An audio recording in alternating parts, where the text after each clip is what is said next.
Sa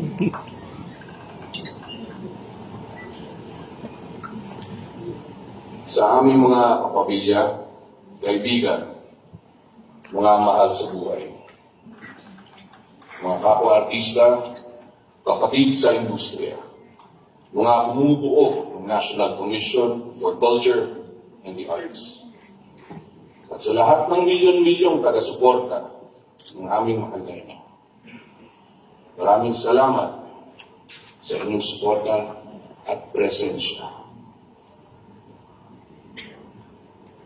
Tayo po ay nagtipon-tipon ngayong umaga upang ipagdiwang ang isang natatanging buhay.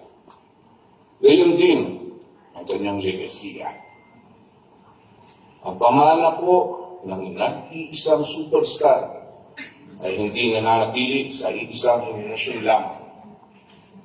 Ito ay patuloy nananatiling buhay sa puso at kamalayan ng sambayanang Pilipino.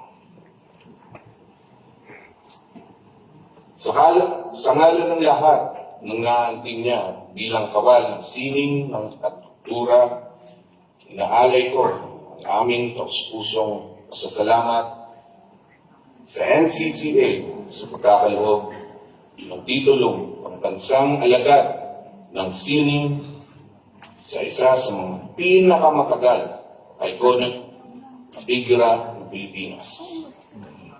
Sa amin na Pilipining Lorang.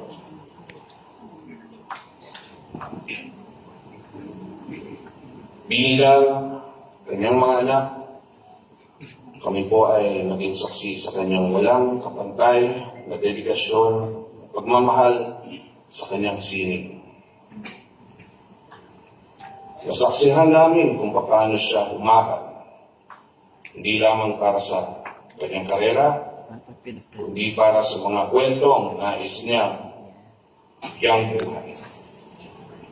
Mga kwentong Pilipino, totoo at makabuluhan. Ang nag-iisang Nora Honor ay huwaran na ang tunay na talento ay hindi nasusukat sa yaman, sa apelyido, o sa estado sa buhay. Siya ay patunay na sa pamamagitan ng sipag, tiyaga at buong pusong paglilingkod sa sining, maaabot mo ang pinakamataas na pangarap. At higit pa rito, maaabot mo rin ang puso ng isang bansa